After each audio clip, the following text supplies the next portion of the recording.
Architect आणि interior designer हे same असतात का? घर बांधताना लोक आर्किटेक्टकडे जाणं प्रेफर नाही करत, कारण आर्किटेक्टची जी कॉस्ट असते ती खूप जास्त असते असं आम्ही ऐकलेलं आहे. पण एका आर्किटेक्टनी घर बांधणं आणि एका कॉमन पर्सननी घर बांधणं ह्याच्यात किती फरक असतो? Hey guys, welcome back to the channel. This is me finance by swag और आज के इस पॉडकास्ट में हमने बुलाया है मिस ख्याति केड़कर को. She is an architect also plus a freelancer. तो चलो let's see how architect works and उनके फाइनेंसेस वो खुद कैसे संभालते हैं. चलो let's go. Khyati, welcome to Swag podcast. Hello. So first question, very common question, सगळ्यांच्या डोक्यात हा प्रश्न असतो, आर्किटेक्ट आणि इंटिरियर डिझायनर हे सेम असतात का? नाही, दोन्हीमध्ये खूप फरक आहे. दोन्ही कोर्सेसमध्ये सुरुवातीलाच म्हणजे खूप फरक आहे. Architecture is a 5 year degree course okay. आणि इंटिरियरचा पण साधारण 3-3.5 वर्षाचा कोर्स असतो. आणि आर्किटेक्चरमध्ये ह्या 5 वर्षामध्ये आम्हाला बरंच काही शिकवतात. स्ट्रक्चरल ह्याच्यापासून काही कॅल्क्युलेशन्स वगैरे असतात स्ट्रक्चरल स्टॅबिलिटीसाठी, जे काही बेसिक कन्सिडर करायला लागतात एका आर्किटेक्टला त्याच्या प्लॅनिंग वाईज ते असतं. मग लँडस्केपिंगचं पण एक म्हणजे जे काही वास्ट फील्ड आहे आर्किटेक्चरचं त्याचे थोडे सगळ्याचं इंट्रोडक्शन आम्हाला केलं जातं. त्यात इंटिरियर्स पण येतं. आणि इंटिरियर डिझायनिंगमध्ये त्यांना फक्त इंटिरियर रिलेटेडच जास्त शिक्षण असतं त्याच्यासाठी. हां. सो आपण असं म्हणू शकतो का की interior designer is a small department in a architects office? Yes, definitely. Okay. But माझे असे बरेच फ्रेंड्स आहेत जे आर्किटेक्ट आहेत, पण ते इंटिरियर डिझायनिंग पण करतात. हां. सो ते कसं पॉसिबल होतं त्यांना? म्हणजे इंटिरियर आता एखादा प्रोजेक्ट आला आर्किटेक्टकडे एक बंगलो डिझाईन करायला. सो त्याचं कन्सेप्ट वाईज आम्ही बरंच काही कन्सिडर करतो. एक स्ट्रक्चरल स्टॅबिलिटी असते, क्लायंटच्या वेगळ्या रिक्वायरमेंट्स असतात, वास्तू रिलेटेड जे काही गोष्टी आम्हाला विचार करून करायला लागतात. प्लस त्याच्यामध्ये एक इंटिरियर्सचा पण विचार केला जातो प्लॅनिंगमध्ये. कारण की एक बंगलोमध्ये प्रत्येकाचं किचन म्हणा किंवा बेडरूम्स, लिव्हिंग रूम, जे काही वस्तू आपण कुठे कुठे ठेवतो त्याच्यासाठी एक मग कुठे फर्निचर कसं असेंबल करणार, त्याची दिशा कुठे असेल. सो त्यासाठी आम्हाला बेसिक फर्निचर तर ठेवायलाच लागतं. राईट. त्याच्याप्रमाणे मग इंटिरियर्सचा विचार पण केला जातो की बेसिकली कुठे असणार आहेत काही गोष्टी. मग नंतर त्याचं ब्युटिफिकेशन केलं जातं की आम्हाला वॉर्डरोब ह्या कलरचा पाहिजे, आम्हाला सोफ्याचं जे काही कलर स्कीम असते ती नंतर डिसाईड केली जाते. सो इंटिरियर डिझायनिंग थोडंसं ब्युटिफिकेशनकडे जास्ती कल आहे त्याचा. आणि architect is more of building a building actually, म्हणजे कन्स्ट्रक्शन करून देणं आणि ते किती स्टेबल आहे, किती सस्टेनेबल आहे, त्याचं वोकेबिलिटी, त्याचं जे काही आपण लाईट अँड व्हेंटिलेशन बरोबर येते का नाही आत, किंवा वॉटर सप्लाय बरोबर होतंय का, लाइटिंग फिक्स्चर्स बरोबर त्याचं इलेक्ट्रिफिकेशन सगळं झालंय का. त्याच्यावर एक मला आत्ताच एक जस्ट प्रश्न आठवला. तुम्ही जो एक ब्ल्यू प्रिंट मांडताना, म्हणजे आर्किटेक्ट्स एक ब्ल्यू प्रिंट मांडतात ज्याच्यामध्ये त्या ब्ल्यू कलरच्या लाईन्स असतात, त्या तुम्हाला तरी कळतात का? म्हणजे आम्हाला तर शक्यच नाही कळलं, कारण it's so difficult to understand. म्हणजे आम्ही अशाच एका ब्ल्यू प्रिंट आम्ही बघायला गेलेलो होतो आमच्या बिल्डिंगचं. तर ते हॉल कुठे, किचन कुठे, त्याचं पॅसेज कुठे, हे काहीही कॉमन पर्सनला कळत नाही. तर ते तुम्हाला कसं कळतं? How do you interpret that actually? Blue print comes in a sanction and liaisoning kind of a field. त्याला सॉफ्टवेअर आहे ना? त्याला सॉफ्टवेअर आम्ही ते ड्रॉइंग्स करायला आता डेफिनेटली सगळे हँड ड्राफ्टिंग खूप मागच्या काळात वापरायचे, आता सगळे ऑटोकॅड सॉफ्टवेअर वापरतात. आणि प्रिंट हे फक्त प्रिंट केलं जातं एका वेगळ्या टाईप ऑफ ह्याच्यामध्ये, ते अमोनिया प्रिंटिंग म्हणतात त्याला. आणि हे सँक्शनिंगसाठी जास्त वापरलं जातं. So these prints stay for a longer time.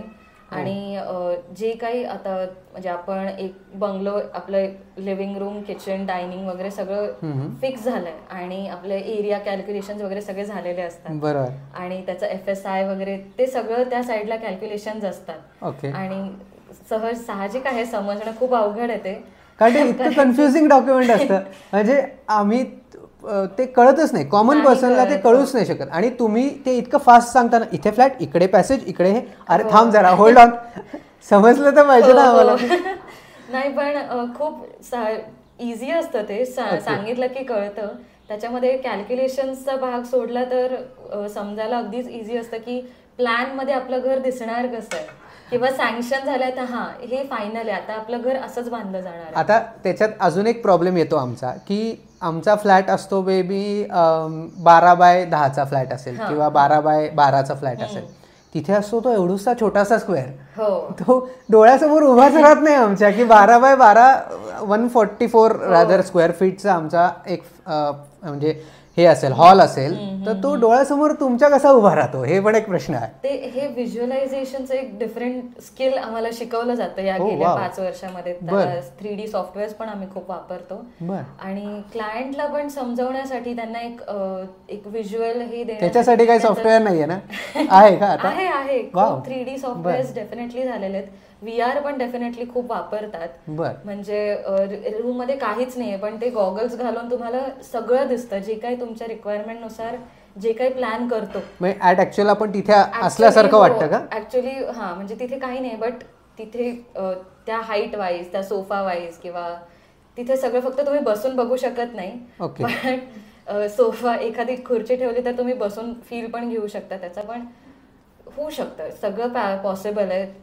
इंटिरियरच्या आधी एक वॉक थ्रू दिला जातो. VR वगैरे मध्ये खूप म्हणजे डेव्हलपर कडून ते प्रोव्हिजन काइंड ऑफ केली जाते, कारण की it's kind of a costly affair to do right now. नाहीतर 3D वॉक थ्रू एक व्हिडिओ करून दाखवू शकतो. घर बांधताना लोक आर्किटेक्टकडे जाणं प्रेफर नाही करत, कारण आर्किटेक्टची जी कॉस्ट असते ती खूप जास्त असते असं आम्ही ऐकलेलं आहे. तर त्याच्याबद्दल तू काय सांगशील? आर्किटेक्टची कॉस्ट जास्त हे खूप कॉमन रिझन झालंय हल्ली, कारण की पण मी एक आर्किटेक्ट पॉइंट ऑफ व्ह्यू सांगते. आधी कसं व्हायचं की जुन्या प्रकारच्या घरांमध्ये वाडा कल्चर असायचं. सगळं लोकल जे काय अवेलेबल मटेरियल्स आहेत, दगड विटा वगैरे, त्या वापरूनच सगळं व्हायचं. कौलारू घरं छान, मग छान कोर्टयार्ड, एक मध्ये तुळशी वृंदावन. त्याच्यानी सायंटिफिक रिझन असं की व्हेंटिलेशन चांगलं व्हायचं, नॅचरल व्हेंटिलेशन असायचं, लाइटिंग छान असायची, घराच्या आजूबाजूला झाडं असायची, त्याच्यामुळे एक तेव्हा श्वासाचे पण एवढे काही त्रास नव्हते. सो आता कॉन्क्रिटायझेशन झालंय, त्याच्यामुळे एक ऍडव्हान्स्ड ह्याच्यामध्ये हाऊसिंग कल्चरमध्ये आपण आलेलो आहे. आणि ह्याच्यासाठी आपल्याला आर्किटेक्टची मदत ह्यासाठी घ्यावी लागते की ते सँक्शन करून घेणं, किंवा त्याच्या स्टॅबिलिटी चेक्स होत असतात, किंवा सँक्शन करून घेणं ह्याचा अर्थ की ते जे काय आपण एरिया वाईज बांधतोय ते परमिशन आपल्याला व्यवस्थित एका कन्सल्टंट थ्रू अप्रूव्ह होतंय.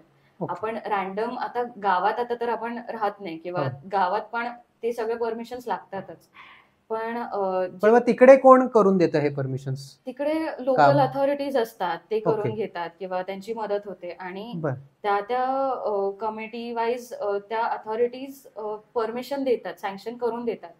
त्याचे वेगवेगळे रूल्स असतात प्रत्येक ठिकाणचे. म्हणजे मेन प्रश्न माझा असा आहे की आर्किटेक्ट शिवाय कुठलं बंगलो प्रोजेक्ट किंवा मला एक माझं पर्सनल घर बांधायचं आहे तर ते सँक्शन होऊ शकतं का? सँक्शन होऊ शकतं, पण त्याला आर्किटेक्ट नेहमी लागतो असं नाही, पण लागलेला चांगला. एक सिव्हिल इंजिनियरची पण मदत होतेच, बरोबर, सगळ्या स्टॅबिलिटी चेक साठी, किंवा जे काही बांधलंय ते बरोबर बांधलं जातंय का ह्यासाठी.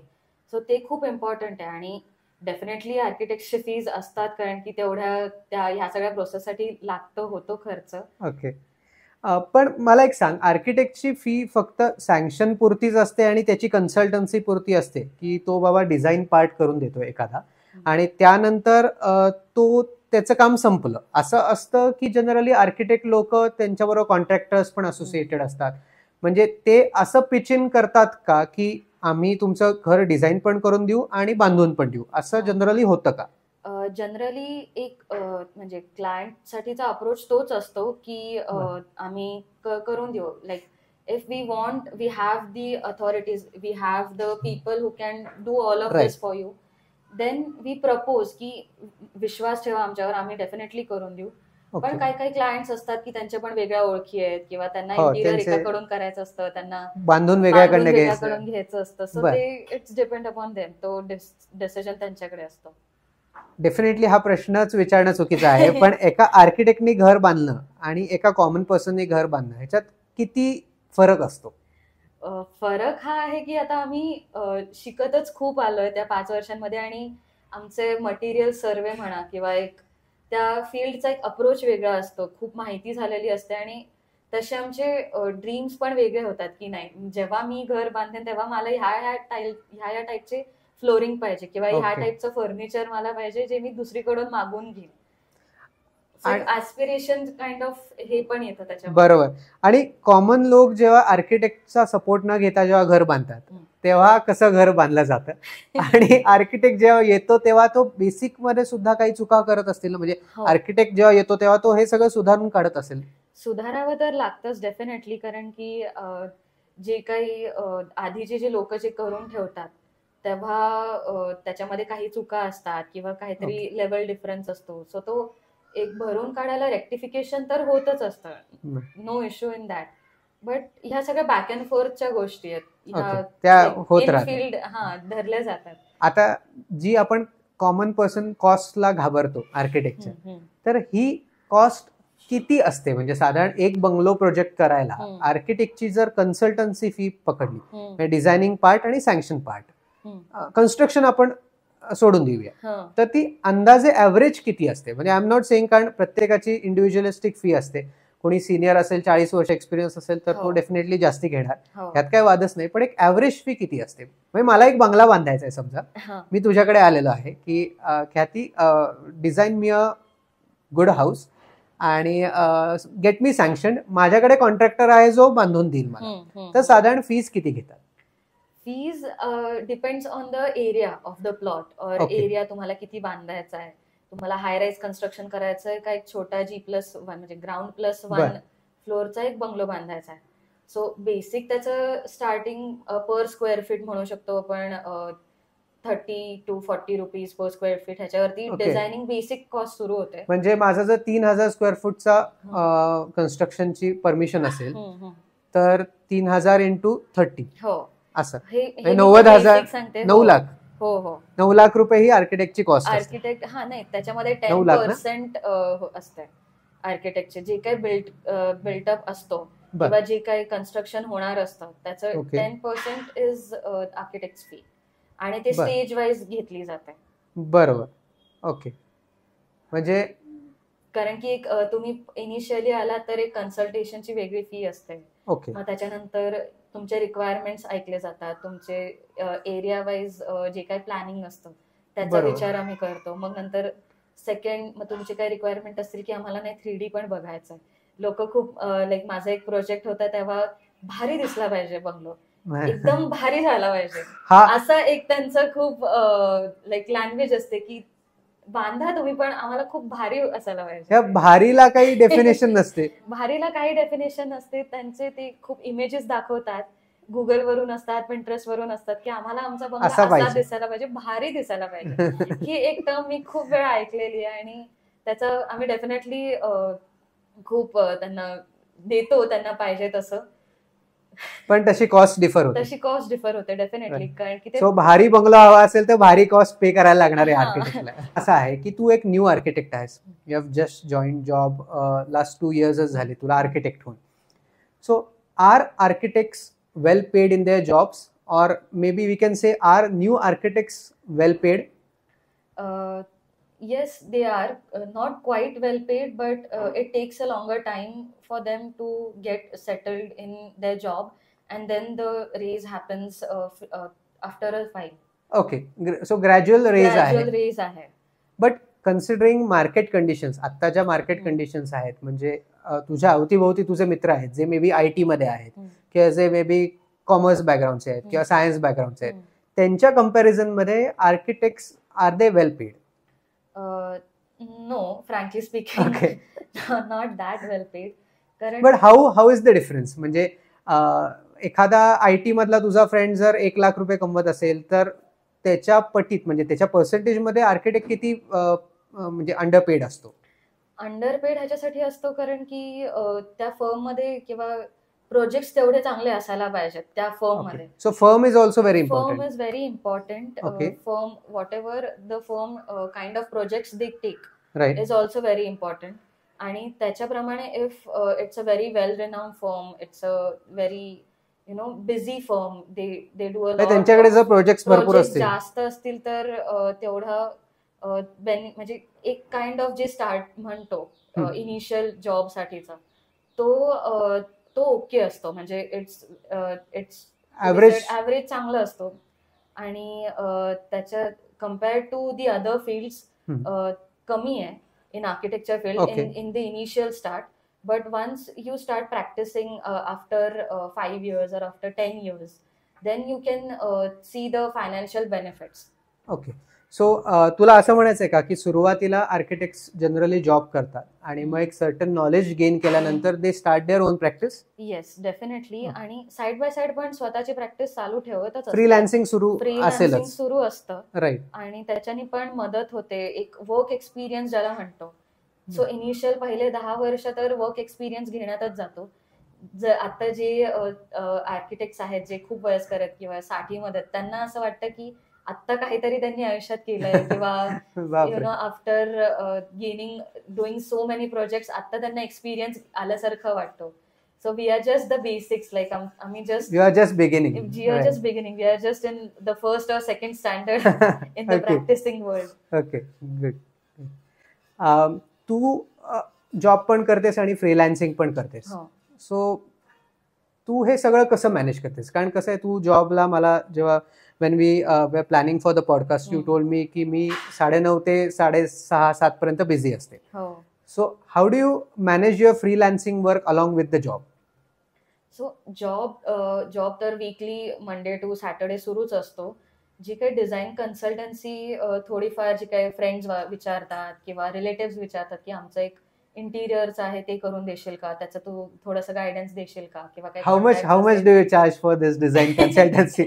So next time if anyone is seeing they can contact you. So it depends की पर आरली पण घेतात किंवा depends on the area of the project की किती वास्ट आहे, किंवा एक श्युरिटी मिळेपर्यंत आपले प्रयत्न तर सुरूच असतात की हा प्रोजेक्ट मला मिळणार आहे. सो त्याच्याप्रमाणे आय स्टार्ट आस्किंग देम की माझे एवढे ठरलेले फीज आहेत. ओके. सो तुझ्या एजचे जे फ्रीलान्सर्स आहेत जे जॉब बरोबर फ्रीलान्सिंग करतात, त्यांची साधारण ऍव्हरेज जर आम्हाला जर फॉर एक्झाम्पल तुला जर अपॉइंट करायचं असेल तर साधारण ऍव्हरेज फी किती असते? Give me a range. I am not asking give me like me 10,000 charge करते असं नाही, मे बी 5,000 to 15,000 आम्ही चार्ज करतो. असं काय रेंज आहे? Per hour depends. 500 to 1,000 rupees per hour consultancy अशी असते. पर आवर म्हणजे मी जर तुझ्या ऑफिसला येऊन बसलो आणि 1 तास जर तुझी कन्सल्टन्सी घेतली तर we have to pay you 500 to 1,000 rupees. Yes, definitely. Okay. मग त्याच्यामध्ये काही प्रश्न असू देत, म्हणजे इंटिरियर रिलेटेड असू देत, बांधकाम क्षेत्रासाठीचे असू देत, सँक्शनिंगचे असू देत, सो बेसिक डिझाईन कन्सल्टन्सी असते ती त्या रेंज मध्ये सुरू होते. But by far how is the journey of freelancing? It's good, it's definitely good, कारण की आमचा एक्सपिरियन्स तेवढा वाढतो. आता मी नवीन आता 2 वर्ष झालेच आहे, त्याच्यामुळे खूप एक्सपिरियन्स आहे असं नाही, पण मजा येते. त्याच्यामुळे या क्षेत्राकडे पैशावाईज फक्त विचार केला जातो डेफिनेटली, बट जो वर्क एक्सपिरियन्स आहे, जी क्युरिओसिटी असते, किंवा जेवढं जास्तीत जास्त काम करू खूप वर्षांमध्ये तेवढं बघितलं जातं. म्हणजे मी ओव्हरऑल आर्किटेक्टचं माझ्या एक्सपिरियन्सवरनं सांगू शकतो की CACS सारखंच थोडंसं आर्किटेक्टचं असतं की नवीन अपॉर्च्युनिटीज असतात. कारण एक बंगला दुसऱ्या बंगल्यासारखा नसतो आणि एक माणूस दुसऱ्या माणसासारखा नसतो. सो एकाला मे बी आलिशान बंगला बांधायचा असेल तर दुसऱ्याला मे बी तू म्हणलीस तसं ground floor plus first floor बांधा, we are good enough with that. So हे जे नवीन एक्सपिरियन्सेस येतात ते खूप चॅलेंजिंग पण असतात, पण त्यांनीच तर मजा पण येते फ्रीलान्सिंगची. डेफिनेटली मजा येते. आणि आमच्या म्हणजे ह्या फील्डमध्ये आम्ही BOQ नावाची गोष्ट करतो. म्हणजे BOQ म्हणजे क्वांटिटीज काढायचे जे काय असतात, जे काय एस्टिमेट कॉस्ट काढतो एका बंगलोसाठी, किंवा कॉन्क्रीट एवढं लागेल, व्हॉल्यूम किती आहे, खिडक्यांचं कॉस्ट काय, किंवा हे कॉस्टिंग काढणं थोडक्यात. मला बंगला बांधायचा आहे तर किती कॉस्ट लागेल, एरिया वाईज तुम्हाला किती साधारण खर्च येईल, कॉन्ट्रॅक्टर किती घेईल, किंवा लेबर वाईज. सो ह्या म्हणजे फायनान्स रिलेटेड ह्या सगळ्या गोष्टी पण बघितल्या जातात. ओके, त्याचं पण आम्हाला कॉस्ट कटिंग कुठे करू शकतो रिक्वायरमेंट वाईज हे पण म्हणजे आर्किटेक्ट एक कॉस्टिंगचा पण एक विषय घेतल्यासारखाच आहे त्यांनी. हो. कारण कॉस्ट शीट मांडल्यासारखीच आहे. कारण जर if you are telling a client that की तुमचा बंगला बाबा 30 लाखामध्ये बांधून होईल, तर तो 30चा जर 40 गेला तर नक्कीच क्लायंट तुम्हाला विचारायला येणार आहे की तुम्ही अरे दिलेली 30 लाख एकदम 40 कशी झाली. कारण 30चा 32 आपण समजू शकतो, बट त्यांच्या बजेटमध्ये सगळं बसवायचं पण हे खूप मोठं चॅलेंज असतं आर्किटेक्ट्सना. नेक्स्ट क्वेश्चन हा तुझ्या पर्सनल इन्व्हेस्टमेंट्स बद्दल आहे. सो तू रिसेंटली 2-1 वर्ष झाली जॉब सुरू केलेला आहेस. सो आता तू जॉबमध्ये बऱ्यापैकी सेटल झाली आहेस. So how have you planned your investments from your savings may be, आणि तू एक्सपेन्स वगैरे तुझे कसे मॅनेज करतेस? सो ह्या सगळ्यासाठी मी माझ्या वडिलांचा खूपच आधार घेते आणि like I am completely dependent on the finance management part with him. आणि he has help me in mutual funds किंवा जे अजून इन्व्हेस्टमेंट. तुझ्या इन्व्हेस्टमेंट्स म्युच्युअल फंड मध्ये आहेत? म्युच्युअल फंड्स मध्ये आहेत. फॉर एक्झाम्पल खर्चाला तुला 20,000 लागतात, इन्व्हेस्टमेंट 20,000 असते आणि मी बी 10,000 रुपीज मी सेव्ह करते, तर ते कसं करतेस? How is your salary allocation? So माझ्या वडिलांचं आधीपासून असं होतं की जी काही सॅलरी असेल त्याचं 50% और प्लस दॅट हे तुझं सेव्हिंग्स किंवा इन्व्हेस्टमेंट्स मध्ये असायला पाहिजेत. Wow, great. 50% गाईज, म्हणजे for example Khyati is earning 50,000 rupees per month, 25,000 should go into investment. Minimum 25,000 should go in investment. Great approach, absolutely great approach. And बाकी मग जे काही महिनाभराचे खर्च असतील पेट्रोलसाठी, ग्रॉसरीसाठी किंवा माझे पर्सनल वेगळे खर्च असतात की काही स्टेशनरी पाहिजे किंवा अजून बाकी काही कपडे असतील, तर सो त्याच्यासाठी पण खर्च होतात, नाही असं नाही. आणि मी पण सेव्हिंग मध्ये खूप चांगली आहे असं पण नाही. ओके. सो म्युच्युअल फंड्स म्हणा किंवा शेअर्स मध्ये, सो त्यांच्या मदतीने त्याच्यामध्ये पण इन्व्हेस्टमेंट चालू आहेत. हो. But how do you see your self as a invested person और फायनान्स पर्सन? की फायनान्स ठीक आहे, मला मे बी जास्त इन्व्हेस्टमेंट्स बद्दल कळत नाही, but what do you think of long term maybe, म्हणजे फ्युचरमध्ये तुला काय अचीव्ह करायचं रिलेटेड टू इन्व्हेस्टमेंट्स आणि सेव्हिंग्स? फ्युचरमध्ये मला स्टेबल राहायचं, कारण की आता मी जॉब करते. After a few years I would like to open my new firm, आणि त्यासाठीचं जे कॅपिटल आहे सो त्याच्यासाठी पण मला काही सेव्हिंग्स करायचं, आणि त्याच्यासोबत काही पर्सनल जे काही गोष्टी असतात, एक चांगलं घर किंवा एक फिरायला मला खूप आवडतं. सो याच वर्षी मी म्हणजे आता जॉब केला तेव्हापासून मी सिंगापूरला पण जाऊन आले. So that was completely on your salary, on my salary, on my savings. So 2 years into job she has gone to Singapore. So that's the best part. कारण जर ती 50% सेव्ह करत असेल तर डेफिनेटली सिंगापूर काही पण कुठे पण जाऊ शकते फिरायला. मला फिरायला खूप आवडतं, सो त्याच्यासाठी पण एक मला सेव्हिंग्सचं वेगळं अकाउंट चालू करायला खूप आवडेल. ओके. नाही, हे बरेच लोक करतात. इनफॅक्ट मी आता सेव्हिंग्स आणि फायनान्स बद्दल बोलतो, त्यामुळे आय कॅन टेल यू की लोकांचे असे एक आता ठीक आहे, ते जार्स ही एक फिजिकल कन्सेप्ट झाली, पण बऱ्याच जणांचे एक 2-3 वेगळे अकाउंट्स आहेत ज्याच्यामध्ये सॅलरी मेन अकाउंटला आली 50,000 रुपये, की मी दर महिन्याला 10,000 रुपये ट्रॅव्हलसाठी काढीन. सो असे ते 10,000 रुपये साईडला काढून ठेवतात, आणि वर्षाच्या शेवटीला फॉर एक्झाम्पल 1,20,000 जमले असतील ती फिरायला वापरून टाकायची. आणि not only in out of India, but इंडियामध्ये कुठेही किंवा घरच्यांसोबत आम्हाला कुठेही कोकणात जरी गेलो तरी ते 2 दिवसाची ट्रिप खूप आवडते. I enjoy that. Great. So फिरायला आवडतं. सो त्यासाठी तू सॅलरी मधनं काढून ठेवते साईडला? हो, definitely. It's one of the category to save. Any other category to save?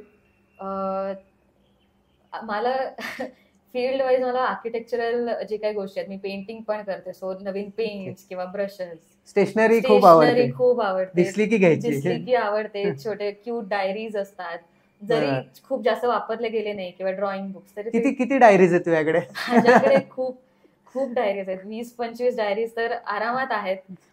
त्याच्यापैकी बरेच आता भरलेले आहेत स्केचेस वगैरे ह्याच्याने. ग्रेट. सो असं म्हणू शकतो का की ज्यांचा ड्रॉइंग मध्ये थोडासा इंटरेस्ट असतो ते आर्किटेक्चरकडे जास्ती कल असतो थोडासा? हो, डेफिनेटली असतो. आणि कारण की एक पर्सनल क्रिएटिव्हिटी फील्डला खूप सॅटिस्फॅक्शन मिळतं.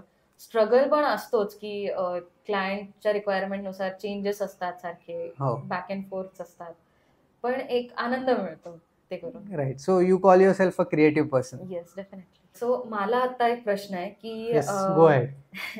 आता मनी मॅनेजमेंट बघता की काही वर्षांनी काही जण स्वतःचा फर्म सुरू करतात, स्वतःची फर्म सुरू करतात, फ्रीलान्सिंग फुल टाइम. ओके. सो मग त्याचं मनी मॅनेजमेंट कसं करावं, और त्याचे काही टिप्स आहेत का की जे आतापासूनच आम्ही इन्क्लूड करू शकतो आमच्या फ्युचर ह्याच्यासाठी? ओके. सो बेसिकली एक आर्किटेक्ट एक प्रोफेशनल आहे, just like a chartered accountant and company secretary. Correct. So त्याला त्याचं ऑफिस चालवायचं, त्याला त्याचं घर चालवायचंय. सो बेसिकली हे दोन खर्च आधी वेगळे मांडायला लागतात तुम्हाला. सो एक पार्ट असतो जो ड्रॉइंगचा असतो, की तुमचा घरातला जो खर्च आहे तो, आणि एक पार्ट असतो जो तुमचा ऑफिस एक्सपेन्सेस आहे. मग be it your salary of your employees, or be it your pantry expenses, transport expenses, may be will need a paper expenses, तुमचे स्टेशनरी एक्सपेन्सेस किंवा सॉफ्टवेअर. एक्झॅक्टली, सॉफ्टवेअरचे एक्सपेन्सेस. सो हे दोन आधी एक्सपेन्सेस तुला साईडला ठेवायला लागतात. Don't mix your drawings, that is your household expense, your personal expense and office expense. कारण ते दोन मिक्स का नाही करायचे? जर मिक्स झाले तर तुला तुझ्या बिझनेसमधून रिअल प्रॉफिटेबिलिटी कधी कळणारच नाही. फॉर एक्झाम्पल, एका प्रोजेक्टमधनं तुला 1 लाख रुपये मिळालेत आणि त्याचा खर्च तुझा 30,000 रुपये झालेला आहे, पण त्याच दरम्यान तुझ्या मैत्रिणीचं लग्न होतं, सो तू हेवी शॉपिंग केलंयस, त्याला खर्च लागलाय 20,000 रुपये. सो ऍक्च्युअल मध्ये तुझा प्रॉफिट आहे 70,000 रुपये. 1 lakh minus office expenses 30,000. Your profit from business is 70,000. But तू 20,000 रुपये त्याच्यात जर ऍड करायला लागलीस तर तुझं कन्फ्युजन होईल, अरे नक्की माझा 50,000 रुपये मी कमवते बिझनेसमधनं की 70,000 कमवते. So first thing is keep those two expenses different. Second is मी असं नाही म्हणणार की expense management is not that important, but what's more important is client acquisition, और क्लायंट्स कसे वाढवशील. Client hunting is one of the essential part. Expense management हा part जो असतो तो डेफिनेटली येतो. तो एक मॅनेज पद्धत असते की तुम्हाला तुमचा खर्च आवाक्याच्या बाहेर जात नाहीये ना, you are not exceeding your expenses. म्हणजे फॉर एक्झाम्पल, जिथे तुला एक पेपरची रिक्वायरमेंट आहे, एक रिम ऑफ पेपरची रिक्वायरमेंट आहे, तिथे तू 10 रिम आणून ठेवलेत जस्ट बिकॉज की तुला एका ठिकाणी स्वस्त मिळत आहे. आत्ता तुझी रिक्वायरमेंट एक रिम ऑफ पेपरचीच आहे, सो तिथून 10 आणण्याची काही गरज नसते, कारण तो खर्च एकदम अचानक अंगावर पडतो. 10 रिम्स मे बी तुझ्या पुढच्या 10 महिन्यात जर होणार असतील, संपणार असतील, तर go step by step. May be तू एक 3 रिम्सची एक बंडल उचलशील, गरजेनुसार एक्सपेन्स करणं हा एक वन पार्ट आहे. सेकंड, एक्सपेन्स मॅनेजमेंटमध्ये एक्सपेन्सवरती ट्रॅक ठेवणं फार इम्पॉर्टंट असतं. बऱ्याच वेळेला काय होतं की आपण वाहत जातो आणि त्याचं एक अकाउंटिंग अगदी टिपिकल पर्से नाही केलं तरी सुद्धा एक ट्रॅक ठेवणं, माझा खर्च होतोय कुठे, ह्याचं एक लिहून ठेवणं फार इम्पॉर्टंट असतं. नाहीतर बुक किपिंग खूप महत्वाचं आहे, एक व्हेरी इम्पॉर्टंट स्टेज. आणि थर्ड थिंग की एक्सपेन्सेस मॅनेज तुझ्या इन्कम बरोबर होत आहेत का, म्हणजे इन्कम कमी येत आहे पण एक्सपेन्स वाढलेत, हा जो पार्ट आहे हा बऱ्याच वेळेला फ्रीलान्सिंग सुरुवातीला तू होत असेल की मे बी तुझा एक क्लायंट आलेला आहे आणि त्याच्यासाठी जो खर्च आहे त्याच्यापेक्षा जास्ती खर्च झालेला आहे, जितका आयडियली व्हायला पाहिजे त्याच्यापेक्षा जास्ती झालेला आहे, ते कन्सिडर कर. आणि most importantly start hunting clients. जेव्हा क्लायंट्स येतात ना तेव्हा खर्चाकडे फारसा म्हणतोय, लक्ष तर खूप दिलंच पाहिजे, पण फारसं लक्षाचं किंवा त्याचं टेन्शन येत नाही, कारण तुझ्या clients are paying you. So आर्किटेक्चरचं जर तुमचं प्रोजेक्ट 1 वर्षाचं किंवा 6 महिन्याचं असेल आणि तू एक क्लायंट वरती काम करतेस, तर त्या 6 महिन्यामध्ये तुझ्या बाकीच्या क्लायंट्स हंटिंग वरती पण तुझा फोकस असला पाहिजे. कारण नाहीतर होतं कसं की आपण 6 महिने एका कामांमध्ये अडकून राहतो आणि we tend to forget client hunting, we focus on doing the work project. नाही ते तर सुरूच असायलाच पाहिजे. So the more clients will come, the more it will be easy to manage the expenses. Of course, you have to track them, you have to understand them की कुठे जात आहेत, कुठे चूक होत नाहीये ना, ओव्हर स्पेंडिंग होत नाहीये ना. आणि एक तुला त्याचं एक पर्सेंटेज डिसाईड करायला लागेल की मी बाबा माझ्या एवढ्या ह्याच्यातनं मी ऑफिस एक्सपेन्सेससाठी एवढे करीन आणि पर्सनल एक्सपेन्सेससाठी एवढे काढीन. सो त्याचं एक तुला पर्सेंट डिसाईड करायला लागेल. That is the most important thing. Thank you Khyati for coming to Swag podcast. म्हणजे we are looking for architect who is young, एक नवीन फील्डमध्येच आता तिने जॉईन केलेलं आहे, तिने किंवा त्यांनी, आणि तुम्ही फ्रीलान्सिंग आणि हे कसं मॅनेज करता हे आम्हाला अंडरस्टँड करून घ्यायचं होतं, जॉब आणि freelancing. So thank you so much for coming. Thank you so much मला बोलवल्याबद्दल. हे खूप नवीन आहे माझ्यासाठी पण, आणि मला खूप मजा आली गप्पा मारायला. आणि मलाही अजून म्हणजे फ्युचरमध्ये मनी मॅनेजमेंट सारख्या काही टिप्स मिळाल्या तुमच्याकडून. Thank you so much. Definitely. Yes, thank you.